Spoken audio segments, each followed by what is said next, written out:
তাৰমানে তেখেতে যি ক'ব সেইটো আইন হ'ব নেকি? ভাৰতীয় সংবিধান বা ভাৰতৰ যি আইন ব্যৱস্থা আছে লোকসভা ৰাজ্যসভাত সেইবিলাক কোনো ধৰণৰ কাম নাই নেকি? তেওঁ মাত্ৰ টুপি দি পেলাই চলি আছে, বাকী আৰু ভাইটি চৰকাৰখন চলি আছে। আজিৰ দিনটোত তেখেতে শীঘ্ৰে আমাক কেবিনেটত পাছ কৰি আমাৰ যি দিব্যাংগ পেঞ্চন পাই আছিলোঁ, যিটো তেওঁ আইনগতভাৱে পাই থকা পেঞ্চনটো বন্ধ কৰিছে, সেয়া দিয়াৰ ব্যৱস্থা কৰক। চৰকাৰী উচ্চতৰ মাধ্যমিক বিদ্যালয়খন চৰকাৰীকৰণ কৰক আৰু যি বেকলগ পোষ্ট আছে 3,588টা সেই পোষ্টসমূহ দিয়াৰ ব্যৱস্থা কৰক। কাৰণ আজি ৰজা ঘূৰিয়াই আজি পিছু হাজৰিকা যদি চাই আজি পিছু হাজৰিকা যি চৰকাৰীভাৱে পাতিছে আজি হয়তো মুখ্যমন্ত্ৰীৰ বহতীয়া কিছুমান দামী উৎসৱটো পাতিব, কিন্তু আমাক আজিৰ দিনটোত ভাত খুৱাই বাকী কেইদিন পেটত লাভ কৰা কামটো নচলিব। তেওঁ সুস্থ সবল মানুহক অৰুণোদয় দিছে, বাবু আঁচনি দিছে, মাইনা আঁচনি দিছে, আমি ভাল পাইছোঁ। কিন্তু আমি আইনগতভাৱে সংবিধানৰ 24 নং দফা অনুসৰি যি আমি পেঞ্চন পাব লাগে সেই পেঞ্চনখিনি কিয় কাটি দিছে? সেই পেঞ্চনখিনি দিবলৈ তেওঁ ৰাজকোষত কিয় ধন নাই? তেখেতে আইনখন কিয় নামানে? তাৰমানে তেখেতে যি ক'ব সেইটো আইন হ'ব নেকি?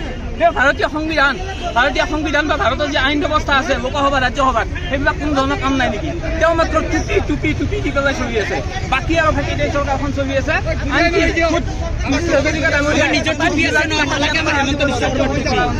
তেখেতে লিখি দিছিলে, হাজৰিকা ডাঙৰীয়া নিজে লিখি দিছিলে আমাৰ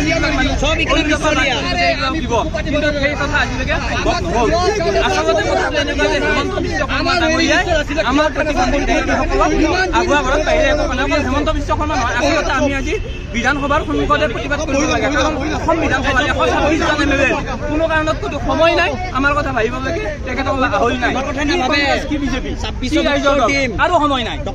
সেইকাৰণে আমি নিজক বচাবলৈকে আমি ওলাই আজিৰ দিনটোত তেখেতে শীঘ্ৰে আমাক কেবিনেটত পাছ কৰি আমাৰ যি দিব্যাংগ পেঞ্চন পাই আছিলোঁ, যিটো তেওঁ আইনগতভাৱে পাই থকা পেঞ্চনটো বন্ধ কৰিছে, সেয়া দিয়াৰ ব্যৱস্থা কৰক। চৰকাৰী উচ্চতৰ মাধ্যমিক বিদ্যালয়খন চৰকাৰীকৰণ কৰক আৰু যি বেকলগ পোষ্ট আছে 3,588টা সেই পোষ্টসমূহ দিয়াৰ ব্যৱস্থা কৰক।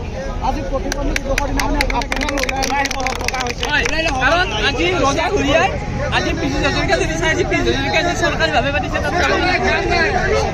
আজি হয়তো মুখ্যমন্ত্ৰীৰ বহতীয়া কিছুমান দামী উৎসৱটো পাতিব, কিন্তু আমাক আজিৰ দিনটোত ভাত খুৱাই বাকী কেইদিন পেটত লাভ কৰা কামটো নচলিব।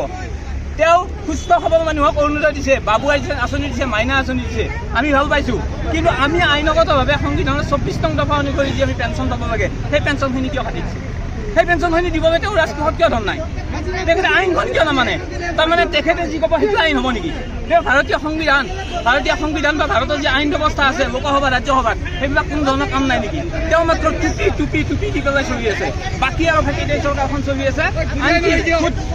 হাজৰিকা ডাঙৰীয়া তেখেতে লিখি দিছিলে, হাজৰিকা ডাঙৰীয়া নিজে লিখি দিছিলে আমাৰ